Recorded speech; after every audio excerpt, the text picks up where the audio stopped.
Oi, eu sou Ana Maria Nascimento, setorista de educação do Diário de Pernambuco. Toda sexta-feira a gente se encontra aqui no Diário de Pernambuco TV. E hoje a gente vai conversar com Arthur Bulhões, sócio fundador da Talent, uma alfaiataria linguística com sede aqui no Recife.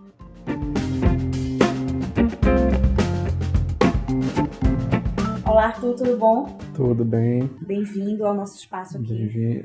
Obrigado, agradeço o convite de vocês. É um prazer estar aqui no Diário de Pernambuco TV falando sobre educação com vocês. E aí a gente vai falar um pouquinho sobre ensino de um segundo idioma.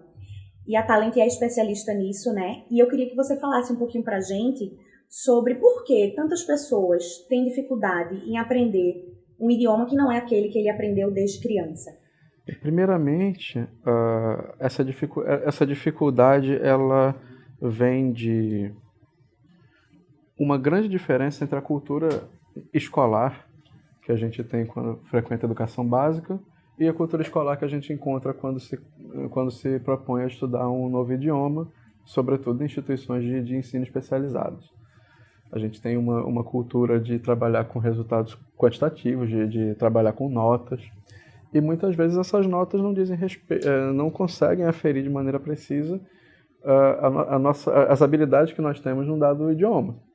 Todo o sistema avaliativo, o sistema de ensino que acontece na educação básica, ela precisa ser reprogramada quando uma pessoa se propõe a estudar um idioma para conseguir realmente utilizá-lo para se comunicar. Então há uma diferença de método, e essa diferença de método muitas vezes é difícil de ser assimilada por esse estudante. Arthur, e um adulto que não aprendeu quando criança um segundo idioma, como o inglês, por exemplo, que é o mais procurado, é caso perdido ou dá para recuperar e dá para aprender inglês já adulto? Não é caso perdido de forma alguma. Todas as pessoas podem desenvolver habilidades comunicativas num segundo, terceiro idioma. A diferença é como a gente vai gerenciar os estímulos, né, e como a gente vai organizar metodologicamente esse ensino, né? O processo de aquisição de uma língua por uma criança ele é muito diferente, evidentemente, daquele pelo qual vai passar um adulto que já domina um idioma, o seu idioma nativo, e precisa aprender um segundo. A forma de montar um programa, a forma de ensinar é que faz a diferença, né? É impossível a gente querer ensinar todos os aprendizes que são diferentes de uma forma igual. Uma outra coisa que precisa ser enfrentada quando, por exemplo, um adulto vai aprender um novo idioma é conseguir contornar os filtros afetivos. Nós adultos temos a tendência de sermos excessivamente severos conosco, a termos uma ansiedade por resultado muito rápido e a não sabermos valorizar os avanços que a gente consegue ter em qualquer coisa que a gente se propõe a fazer. E existe essa obsessão com a precisão, com a perfeição, né? Como se eu precisasse, para me comunicar em português, falar de maneira absolutamente precisa, com um vocabulário rebuscado, né? Eu não me faço essa exigência no português, mas às vezes quando eu vou aprender um segundo idioma, eu acabo me fazendo essa exigência. Então, se eu não consigo executar pronúncia com tanta desenvoltura, se eu não consigo executar, ou se eu não consigo ter um vocabulário tão extenso, eu tendo a me boicotar, a achar que eu não estou evoluindo, né? Porque, no fundo, nós, enquanto adultos, temos uma vaidade por controle do processo de aprendizagem, temos uma vaidade por conseguir fazer as coisas bem, e a gente lida muito mal com o erro. Então, essa é uma adequação metodológica e um bom cuidado com o aspecto psicológico da atitude diante do aprendizado fazem com que esse adulto tenha, assim, plenas condições de aprender e aprender bem. Assim. E quais são as principais dificuldades que chegam a vocês de um adulto que quer aprender um segundo ou terceiro idioma? Olha, a gente tem algumas dificuldades de natureza conjuntural, tá?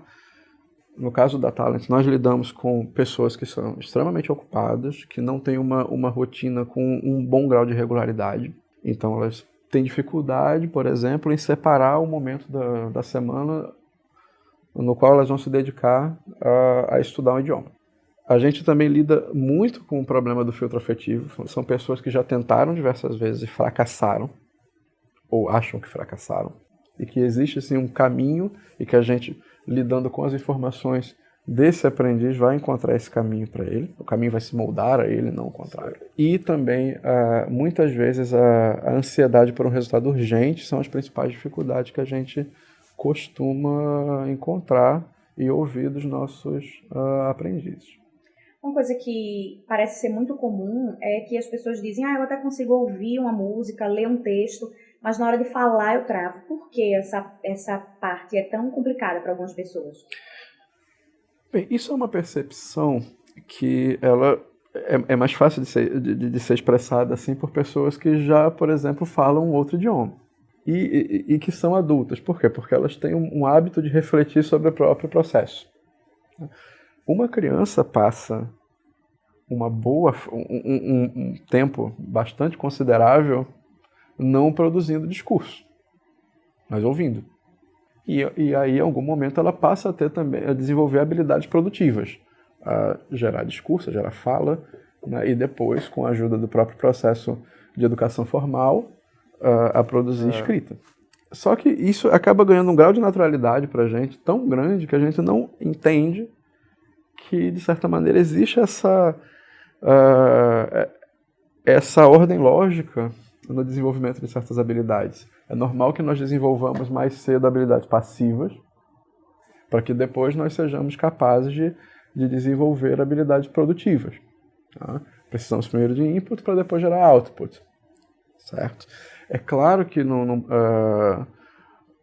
ensino de idiomas, no ensino de um segundo idioma, e ainda mais para pessoas que têm a faculdade de refletirem sobre o próprio método, serem capazes de aprender técnicas e estratégias de aprendizagem e aplicarem intencionalmente, esse tempo pode ser comprimido.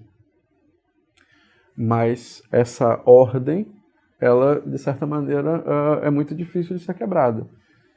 Então, é importante que a gente estimule o uso da língua desde o início, para que haja o hábito de falar, haja o hábito de escrever, tá? Mas o grau de desenvoltura, ele tende a ser um pouco mais rápido para as habilidades passivas. A pessoa, quando ela já tem um segundo idioma, fica mais fácil ela aprender um terceiro, ou esse acúmulo não vai acontecendo? É sim mais fácil aprender um terceiro, quarto e por aí vai. Porque aprender um idioma, sobretudo a partir de certa idade, é um processo de construção de estratégias de aprendizagem. Eu vou aprendendo com o meu próprio processo, como eu aprendo. Então, essa dinâmica de aprender a aprender vai gerar um legado para mim, enquanto aprendiz, que vai fazer com que eu tenha uma atitude nova diante de qualquer novo idioma que eu queira aprender. E para quem está, querendo aprender um segundo, terceiro idioma, o que é que você diz que é fundamental que ele queira ou tenha para que isso aconteça? A primeira coisa é entender a relevância. Ninguém aprende a fazer nada se aquilo não for relevante para você. Todos nós buscamos conhecimento, buscamos informação para fazer alguma coisa com ela. É muito importante você ter uma ideia clara de que habilidades você precisa desenvolver naquela língua e o que é que você quer construir ao final do processo. Propósito. Depois do propósito, sim, entendimento de que, embora nós possamos ter os melhores profissionais à disposição, embora nós possamos ter os melhores recursos à disposição, nós também somos protagonistas do nosso processo de aprendizagem. Então, ser protagonista e ter propósito, acho que são duas características fundamentais do bom estudante de idiomas. Arthur, muito obrigada por ter vindo aqui e conversado com a gente sobre esse assunto tão importante. Obrigado, Ana. Agradeço a oportunidade e fico à disposição para quando vocês quiserem discutir idiomas. A gente encerra aqui mais um programa sobre educação no Diário de Pernambuco TV. Até a próxima semana.